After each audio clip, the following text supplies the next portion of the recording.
So welcome back to my YouTube channel. This is Autoboyson. So magsishare ako ngayon guys kung bakit umiinit yung gulong natin sa sasakyan at bakit umiinit din yung rotor disc at bakit mabagal yung takbo ng sasakyan natin, pati na rin kung bakit tumutunog siya. So kagaya nito guys, stuck up yung rotor disc dahil kadalasan ng problema nito pagkatag-ulan. Lumalabas yung mga problema na ito guys pagkatag-ulan. Nag-stack up din yung slider bolt sa taas at nag-stack up din sa baba. So yan yung topic natin ngayon na i-share sa inyo. So sundan nyo guys yung video para magkaroon kayo ng kaalaman kung bakit umiinit yung gulong ninyo, umiinit yung rotor disc, walang preno, lusot yung preno, or minsan naman maingay yung preno. So this is Autoboyson. Enjoy watching. Sundan nyo lang guys yung video.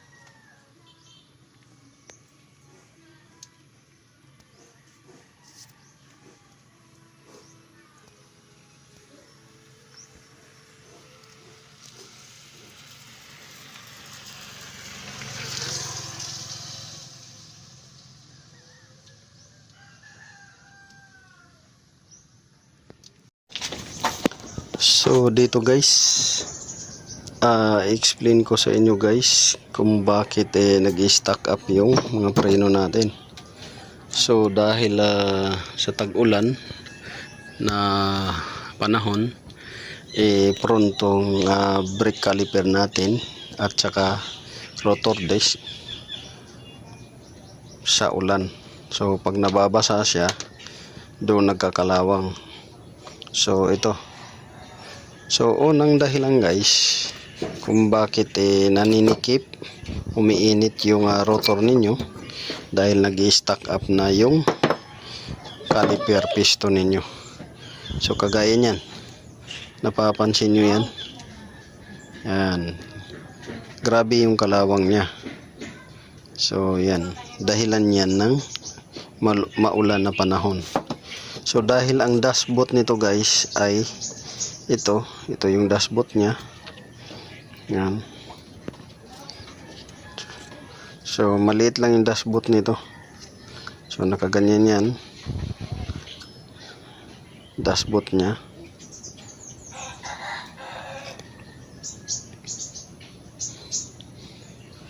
Nakaganyan yung dashboard niyan.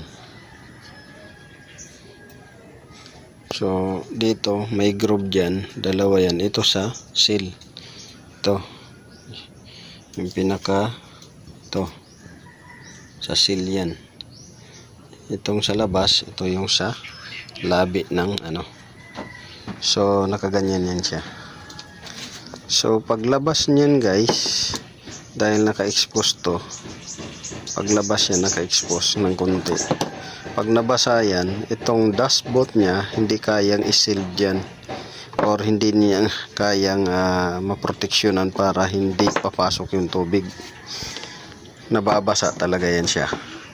So habang tumatagal, tuwing nababasa, nagbi-build up ng kalawang. Yan.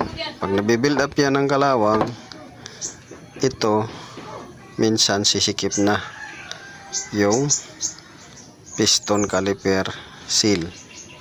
Pagka sumikip nito guys, mag-stack up na yan. Hindi na tatakbo dito, hindi na ito gagalaw hanggang sa mapunit to, hanggang sa lulusot na yung preno ninyo. So ito yung minsan dahilan kung bakit lumulusot yung preno nyo, nawalan kayo ng preno dahil dito napunit na yung caliper seal nya. Sa stack up naman guys, ito. Kaya nag-stack up dahil hindi kayang i-sealed ng dashboard yung portion na to dahil maiksi lang. Ngayon, pag nabasa, papasok yung tubig, magkakaroon ng kalawang.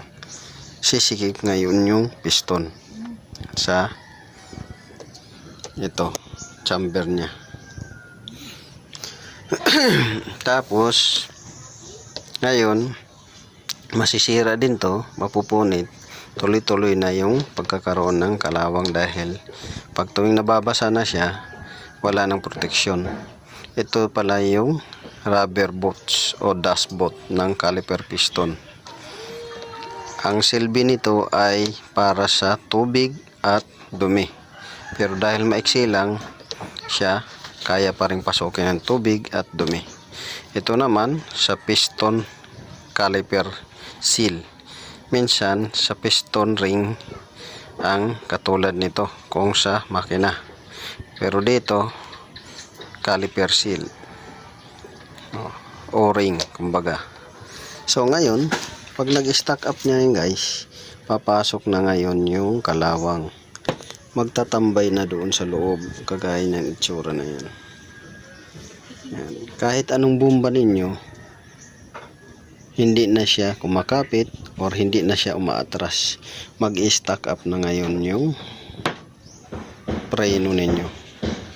Ngayon, pagka mag-stack up, minsan dalawa lang yan. Stack up na close, yun yung umiinit yung rotor disc ninyo. Or stack up na open, yun yung wala na kayong preno, na minsan babangga na kayo. So dalawa lang yung stack up na klase, stack open, stack close. Stack close, yun yung naninikip yung preno, ayaw umatras ng caliper piston, at umiinit yung rotor disc at pati na gulong.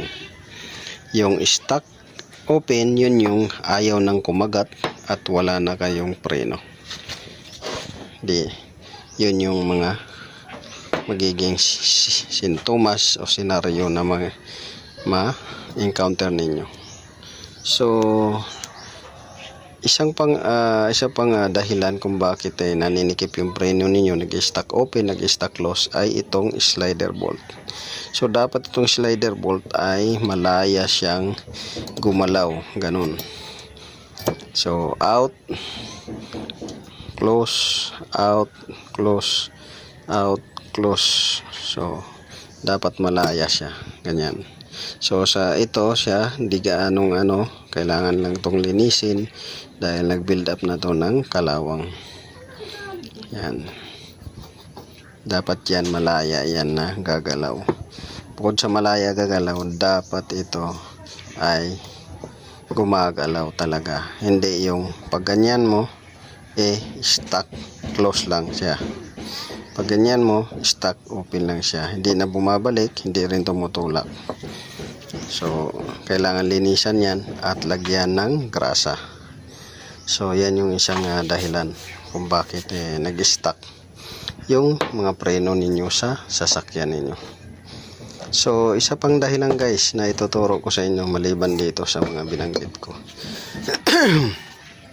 ay itong brake pad. Yan, brake pad shim. So, minsan pagka puro na kalawang yung kalawang na yung kanal dyan, pati ito, kanal, sumisikip na yung brake pads nyo dyan. Nag-i-stay na sa isang posisyon, ayaw nang gumalaw. So dapat yan ay malaya siya gagalaw, dapat malinis yan, dapat may grasa yan para hindi siya mag-stack up at makagalaw siya ng malaya. So yan yung mga dahilan kung bakit nag-stack up yung preno ninyo or nawawalan kayo ng preno kahit na wala namang leaking ang system ninyo, ayaw kumagat ng preno. So yun. So this is Autoboyson. Sana nakakuha kayo ng konting kalaman dito sa binanggit natin na mga dahilan kung bakit umiinit yung rotor disc nyo at pati gulong at wala kayong preno at naninikip yung preno ninyo. So yun, sana nakakuha kayo ng konting kalaman. Maraming salamat. God bless you all.